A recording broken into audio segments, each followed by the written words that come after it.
Chapter 5 of The Mandalorian after this.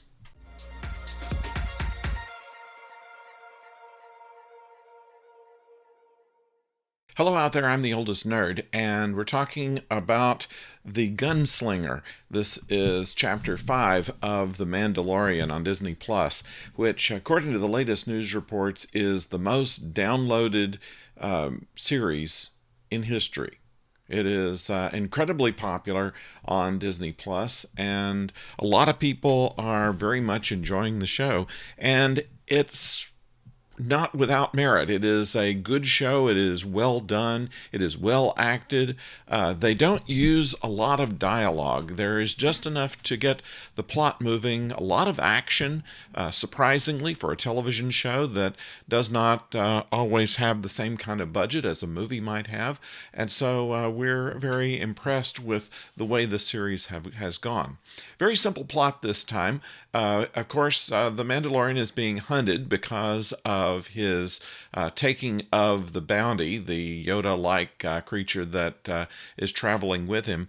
And the ship is being pursued and damaged. And so he makes an emergency landing on Tatooine, and specifically at the Mos Eisley spaceport, where he is in a maintenance area that is run by Peli Motto, who is played by Amy Sedaris, who plays a very good part there as a spaceship mechanic and repair person. She has some of these droids they used in the episode 1 Star Wars movie, the ones that have the one eye and flatten out into just a inverted saucer and then can stand up into kind of a stick figure.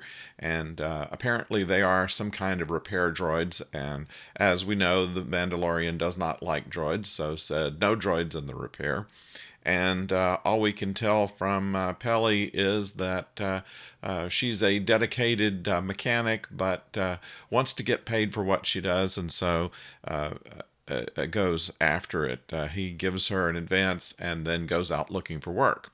Ends up in the same bar, this time without a band, as was seen in episode 4, and finds a fellow by the name of Toro Calican, who is it turns out, a would-be bounty hunter who wants to get into the guild. He has good fighting skills, and we see some of that, but he is still a little bit green, a little bit selfish, and without giving away too much of the plot, things are not going to go smoothly.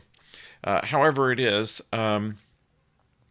he is hiring the Mandalorian to be his partner to go get a villain by the name of Fennec Shand, who is a very dangerous person. The Mandalorian knows about her and said that she is not one that a single person can go after successfully, and their chance of catching her is slim, and their chance of living through it is equally slim. So there's a lot of Easter eggs, shall we say. You see dewbacks, and we see Tusken Raiders. We find out for the first time that Tusken Raiders speak by sign language, and the Mandalorian is able to talk to them in their sign language. And they make some reference to Beggar's Canyon. You see, once again, various droids that have been seen in Star Wars movies before.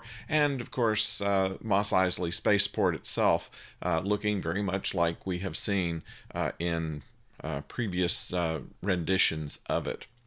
Generally speaking, there's not much to the plot. It's a matter of him needing his ship fixed and is needing to get some money to pay for the repairs, his teaming up with someone who may not be completely trustworthy and going after someone who might not be easily catchable.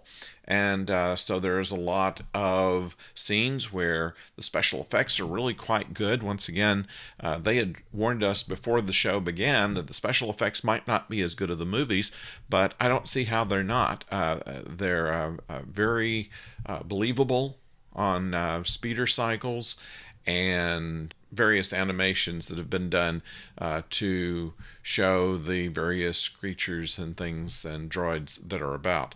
So generally speaking, once again, a very well done entry into this, and we see kind of the roving bounty hunter, as in Have Gun Will Travel, but we also see almost kind of the buddy western in this. They're not exactly Butch and Sundance, but they do make a pretty good team there. At any rate, most likely we are going to see some of the characters that we've seen in this again.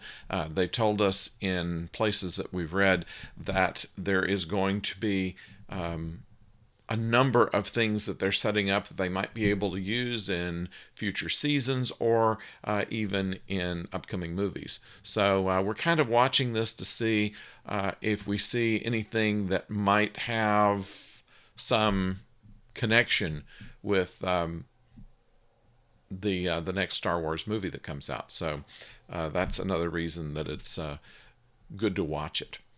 So anyway, generally speaking, we have not seen a bad episode yet, and while this may not be the best of series, it moves things along, and Amy Sedaris herself is good enough reason to watch this. So I recommend it to you, and I hope that you are able to see it sometime soon. So we're going to probably have another video this weekend on the